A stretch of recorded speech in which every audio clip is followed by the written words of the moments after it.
saja ke filmnya. I want to track you through the water, set the fish. 2 men. Film dibuka dengan diperlihatkan dua orang sniper yang tengah menjalankan misi rahasia. Mereka adalah Bob Lee Swigert dan rekannya bernama Donnie. Ternyata mereka tengah menjalankan misi perdamaian di Ethiopia. Di sana mereka terus mengawasi pasukan pemberontak yang sedang melaju ke arah kamp pasukan Amerika Serikat. Jarak 900 yard tidak membuat mereka kesusahan dalam menjalankan misi ini. Dengan kematangan dan pengalaman yang jauh, mereka berhasil melumpuhkan target satu persatu. 800 yards. Wide spot on the...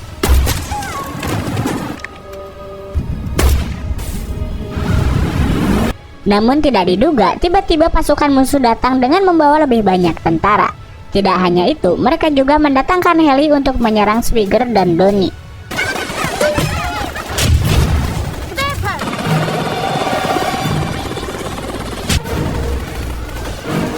Swigert merasa heran karena dalam percakapan indikator tidak dijanjikan akan ada heli. Selain itu, pusat komando tiba-tiba memutuskan komunikasi radionya. Hingga akhirnya mau tak mau Swigert harus menghadapi heli itu. Donnie sempat berkata untuk segera mundur dan melarikan diri. Namun Swigert tetap kekeh untuk meledakkan heli tersebut. Tapi naasnya heli tersebut menghujani mereka dengan tembakan.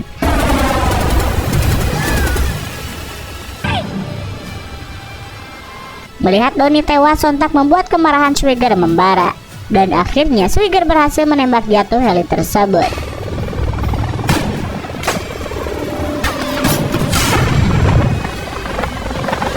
Akibat peristiwa itu membuat Swigert mengalami kepedihan yang mendalam. Ia berhasil selamat dari peristiwa itu dan memutuskan untuk pensiun dini dari dunia militer. Scene beralih 3 tahun kemudian. Swigert memutuskan untuk tinggal menyendiri di pegunungan bersalju. Ia ditemani dengan anjingnya yang setia menemani hari-harinya. Swigert kini mengisi hari kosongnya dengan memburu bantuan kepada Swigert. Esok paginya, Johnson datang bersama komplotannya ke tempat Swigert berada. Dan benar saja, Johnson meminta bantuan Swigert untuk menjalankan misi. Atas kejadian 3 tahun lalu, tentu saja Swigert menolak dan tak ingin lagi terlibat dalam dunia persniperan. Swigert menyuruh mereka untuk pulang. Namun Johnson meminta waktu 5 menit untuk berbicara. Johnson memintanya untuk memberikan keahliannya dalam membuat skema penembakan jarak jauh terkait sebuah rencana pembunuhan presiden yang berhasil terlacak lewat rekaman transmisi. Johnson mengharapkan Swigert agar mengarahkan semua kemampuannya demi menggagalkan rencana teror tersebut. Sebelumnya, Swigert menolak misi tersebut. Namun, karena Johnson kembali mengingatkan sumpah prajurit yang pernah Swigert ucapkan untuk setia pada negara dan menghadapi semua musuh dari luar dan dalam, akhirnya ia pun bersedia menjalankan misi ini untuk terakhir kalinya. Namun dia tidak menyadari bahwa ada maksud lain dari Johnson. Kemudian Swigert mencoba menembak dari jarak 1 mil dengan bertujuan agar ia dapat menebak arah angin, kelembaban suhu dan sebagainya. Swigert kemudian berangkat menuju kota Washington, Baltimore, dan Philadelphia. Kota-kota tersebut yang akan menjadi tempat kunjungan presiden. Dari 3 kota itu, Swigert mulai mengamati dari letak kamera pengintai, suhu udara, kecepatan angin, kelembaban, dan jarak tembak. Setelah itu, Swigert melaporkan hasil analisanya kepada Kolonel Johnson. Ia berkesimpulan bahwa Philadelphia adalah tempat yang sangat memungkinkan untuk Swigert menjalankan misinya, dengan berbagai pertimbangan dan perhitungan yang ia telah lakukan. Kolonel Johnson merasa sangat puas dengan laporan Swigert dan ia memberi Swigert pujian karena telah melakukan hal terbaik bagi negaranya.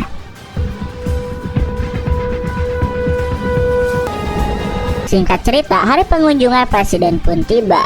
Bapak Presiden kini telah berada di Philadelphia dan akan berpidato.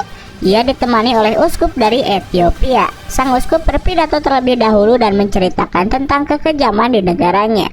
Sementara Swigert terus memantau acara tersebut. Tak lama kemudian, datanglah seorang polisi yang bernama Timmons. Setelah diperkenalkan oleh Kolonel Johnson, Timmons berkata bahwa dirinya akan membantu Swigert. Seusai berkenalan dengan polisi itu, Swigert pun mulai melanjutkan kembali pengintaiannya. Setelah uskup selesai berpidato, kini tiba giliran presiden. Sesaat setelah presiden naik ke podium, Swigger mulai membaca gerakan sniper musuh yang sudah mendapatkan kekuatan penuh untuk menembak. Namun saat ia berbalik, tiba-tiba Timmons menembak dadanya.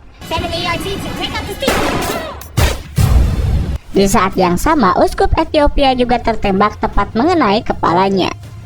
Opsir Timmons melanjutkan dengan menembak paha Swigger, hingga akhirnya Swigger menjatuhkan diri lewat jendela gedung. Beruntungnya ia masih bisa menyelamatkan diri. Dengan cepat komplotan Kolonel Johnson memberitahu FBI bahwa pelaku penembakan adalah Swigger, yang tidak lain adalah merupakan mantan tentara marinir. Disitulah Swigger menyadari kalau dirinya telah dijebak dalam sebuah konspirasi rencana pembunuhan presiden. Kemudian Swigger berjalan dengan pincang mendekati seorang agen FBI yang bernama Nick Memphis. Setelah mendapatkan informasi yang katanya Swigger adalah pelaku penembakan, Nick segera mengancam Swigger dengan pistol. Namun Swigger berusaha mendekati Nick. Dengan sigap Swigger membalikkan keadaan dan melumpuhkan Nick. Ia lalu memborgol Nick dan merampas mobil dinasnya. Sebelum pergi, Swigger berkata bukan dirinya yang melakukan penembakan. Ia hanya dijebak oleh Timmons. Dan kini Swigger pun diburu oleh pasukan FBI.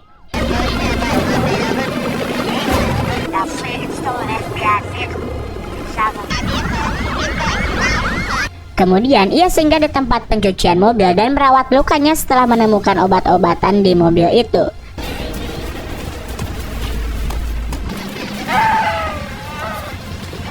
Namun sepertinya FBI sudah melacak posisi Swigger. Tak ingin tertangkap begitu saja, Swigger terus melanjutkan pelarian, hingga akhirnya ia harus terkepung. Ia pun memutuskan untuk memundurkan mobilnya dan menceburkan diri ke sungai.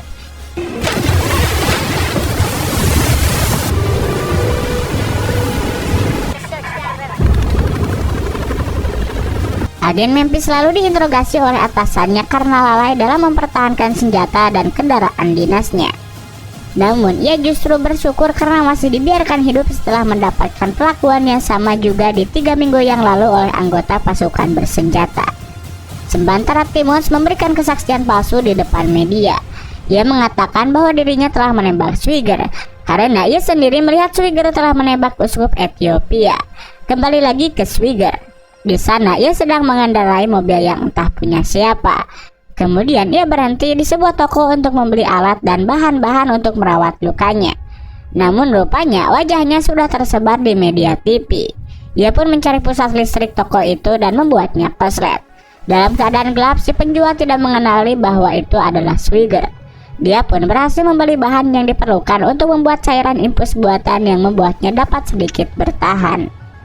Lalu Swigger menuju rumah seorang janda yang tidak lain istri dari almarhum sahabatnya, yaitu Donnie. Donnie yang telah gugur dalam menjalankan misi bersamanya waktu itu. Wanita itu bernama Sarah. Ketika melihat Swigger, Sarah langsung mengetahui bahwa Swigger adalah sahabat suaminya dulu. Tapi ia tidak mau terlibat dalam persembunyian Swigger. Sarah pun menolak Swigger untuk masuk ke rumahnya. Namun Swigger terus memohon bantuan kepadanya. Swigger tidak tahu lagi harus pergi kemana, sehingga ia bersumpah bahwa bukan dirinya lah yang menembak uskup. Akhirnya Sarah pun mengizinkan Swigger untuk bersembunyi di rumahnya. Namun ia menyuruh Swigger terlebih dahulu untuk memasukkan mobilnya ke garasi.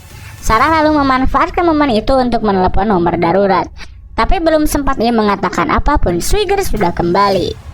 Sarah segera menutup teleponnya, namun tak lama polisi menelepon balik dan menanyakan keadaan yang dialami Sarah.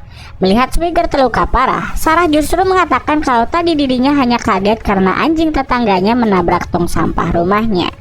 Swigger lalu meminta Sarah untuk menjahit lukanya dan membungkusnya dengan perban.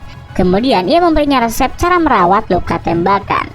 Swigger pun membius dirinya sendiri dan Sarah memberanikan diri untuk merawat luka Swigger, walaupun ia sendiri takut melihat darah. Sementara di kantor FBI, Nick sudah semalaman belum tidur karena dirinya sedang mengalami kasus penembakan kemarin. Ia berasumsi bahwa Swigger bukan pelakunya. Swigger benar-benar telah dijebak. Kemudian ia mulai mengamati kejadian-kejadian tersebut. Dan di sana Nick menemukan banyak kejanggalan. Dimulai dari penyiapan data, tembakan ke presiden yang terlalu meleset, dan kesaksian Timmons yang melihat ujung senapan Swigger keluar jendela. Menurutnya tidak ada penembak ulung yang mengeluarkan ujung senapannya. Ia pun berniat untuk menemui Timon secara langsung. Namun rekannya berkata agar Nick mengurungkan niatnya, karena Timon setelah mati tertembak oleh 2 orang perampok semalam. Dari situ, Nick semakin bersemangat mencari bukti kalau kasus itu adalah sebuah konspirasi yang melibatkan para elit yang mengkambing hitamkan Swigger. Di sisi lain, anak buah Johnson juga mengetahui bahwa orang terakhir yang bertemu Swigger sebelum pelarian adalah Nick. Mereka juga telah mengetahui Nick secara diam-diam tengah menyelidiki kasus penembakan kemarin. Nick lalu dibawa ke sebuah tempat. Di sana, Nick disiksa dan dipaksa untuk mengatakan apa yang telah ia ketahui tentang kasus penembakan uskup Ethiopia. Tapi Nick tetap tak mau mengatakannya. Beruntungnya Swigger datang di waktu yang tepat menyelamatkan Nick. Swigger menembak mereka satu persatu dari jarak 200 meter.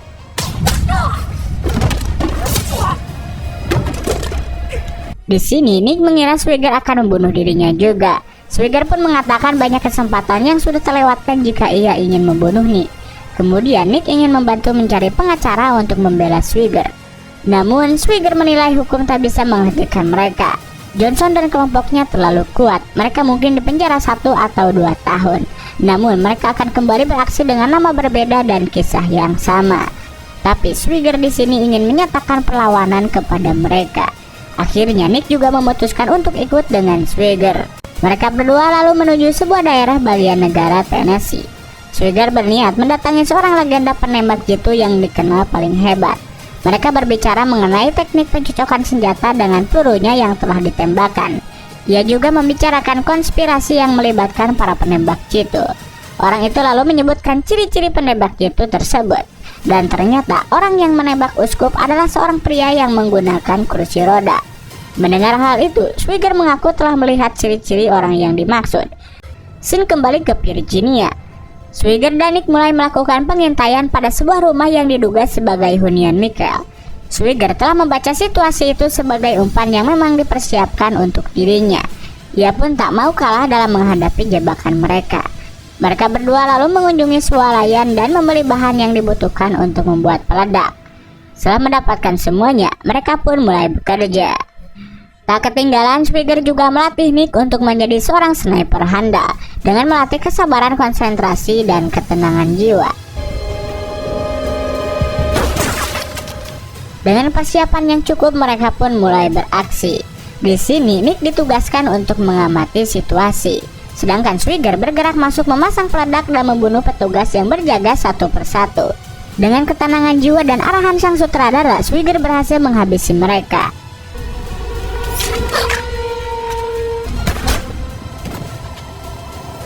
Swigger lalu bergerak masuk ke dalam rumah dan menemukan Michael di dalam.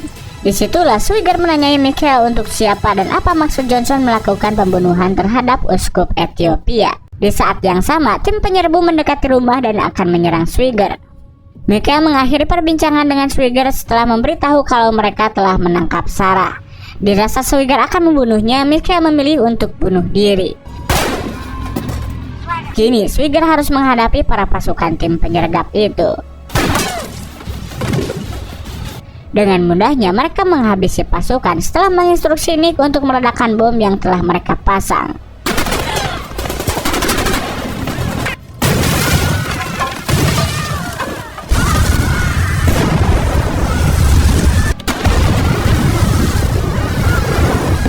Tapi tak lama datang pula bala bantuan musuh yang menggunakan heli.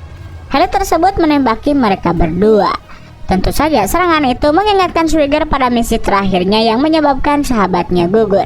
Merasa menembaki heli itu tidak aman bagi mereka, ia pun menyuruh Nick untuk mencari tempat perlindungan. Nick lalu berlari menarik perhatian pilot heli agar mendekati tangki gas yang ada di tempat itu. Dengan cepat Swigger menembaki tangki gas itu dan membuat heli itu terbakar. Disitulah mereka berhasil kabur dengan aman. Para agen FBI dan pimpinannya kembali dibuat heboh atas kasus penembakan di Virginia yang melibatkan Swigger dan agen mereka sendiri. Mereka semakin bingung dengan keadaan yang sebenarnya terjadi. Mengapa agen mereka memilih membantu seorang buron? Swigger ingin agar Sarah dibebaskan dan ia memiliki bukti rekaman percakapannya dengan Michael tentang kejahatan Johnson. Namun Swigger juga meminta agar Senator Charlie dihadirkan. Setelah mereka berdua sepakat, Swigger menentukan koordinat lokasi tempat pertemuan mereka. Singkat cerita, Johnson pun mendatangi pegunungan bersalju. Di sanalah tempat pertemuan dengan Swigger. Tak lama, Senator Charlie juga datang dengan helinya. Sesaat setelah kedatangan Senator Charlie, muncullah sosok lelaki yang berjalan dengan menenteng senjata. Mereka menyangka orang itu adalah Swigger. Secara tiba-tiba ia ditembak di bagian dada oleh seorang sniper suruhan Johnson. Ternyata mereka memang ingin mencurangi Swigger.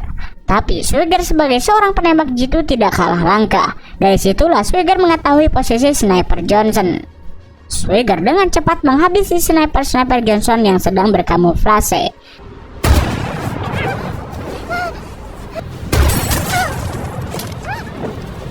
Dan orang yang ditembak tadi adalah Nick yang menggunakan lempengan baja pelindung di tubuhnya. Kini hanya anak buah Johnson yang masih mengancam Sarah dengan pistol di tangan kirinya. Setelah menyeta teleskop dan melakukan pembidikan dengan cermat, Swigger mulai menarik pelatuknya. Dengan tepat, luncuran peluru Swigger berhasil menghancurkan jari telunjuk Jack. Tak sampai di situ, Swigger menghadiahi Jack tembakan lagi dan merontokkan lengannya. Sementara kedua bosnya hanya berdiri kebingungan dan tidak tahu harus berbuat apa. Dari kejauhan, Swigger keluar dari persembunyiannya dan mendekati mereka. Di tempat lain, agen FBI juga menerima surat dari Nick yang memberitahu posisinya. Dengan cepat, pasukan FBI pun segera menaiki heli dan menuju ke lokasi yang dimaksud. Sementara Swigger dan Nick menggeledah mereka bertiga. Di sana juga, Charlie mengiming-iming Swigger agar bergabung menjadi anak buahnya. Tapi bagusnya ia tidak tergoda begitu saja. Namun tak lama kemudian pasukan FBI datang mendatangi lokasi. Tapi dengan cepat Swigger membakar ponsel yang berisi rekaman percakapan yang Charlie inginkan. Mereka berdua pun bergegas pergi. Tapi sebelum pergi, Johnson berkata, "Aku menang dan kau kalah." Tak bisa berbuat apa-apa, akhirnya Swigger dan Nick menyerahkan diri kepada pasukan FBI. Setelah Swigger ditangkap, ia meminta tuntutan atas perilaku Charlie dan Johnson di Ethiopia. Selain itu, ia juga ingin menjelaskan mengenai penembakan uskup. Atas permintaan Swigger, akhirnya mereka melakukan pertemuan antara Swigger sebagai pihak terdakwa. Dia pun diberi kesempatan 5 menit berbicara dan membuktikan dirinya tak bersalah. Dengan sangat santainya, Swigger berkata ia mengaku jika senjata yang ada di depannya adalah miliknya. Begitupun dengan pelurunya. Namun ia langsung mematahkan tuduhan mereka dengan mencoba memalsukan peluru sembari menodongkan ke arah Nick dan Colonel Johnson. Hal itu tentu saja membuat mereka kaget. Swigger pun menjelaskan bahwa sebelum meninggalkan rumahnya, ia selalu menukar pin senapannya. Tujuannya agar senapan itu tidak bisa digunakan oleh sembarangan orang. Colonel Johnson tidak diam saja. Ia juga mengatakan bahwa tidak ada bukti kuat yang bisa menyeret dirinya ke dalam kasus tersebut. Tanpa rasa bersalah, ia hendak meninggalkan ruangan. Dengan cepat, Nick memperlihatkan foto-foto bukti kekejaman Johnson dan komplotannya yang telah membunuh banyak warga desa di Afrika.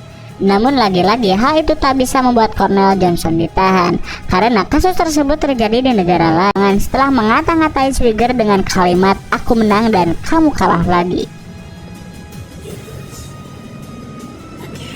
Kemudian jaksa mendekati Swigger sembari mengatakan keadilan memang tak selalu menang. Ia pun membebaskan Swigger dari segala tuduhan. Dan pada malam harinya di sebuah rumah, Senator Charlie, Colonel Johnson sedang merayakan kemenangannya. Mereka sedang merencanakan lagi misi baru. Namun secara tiba-tiba, mereka dikejutkan dengan anak buah mereka yang terjatuh dari lantai atas dalam keadaan telah tertembak. Begitu Colonel Johnson berdiri, tiba-tiba peluru menembus dadanya dan membuatnya tewas seketika.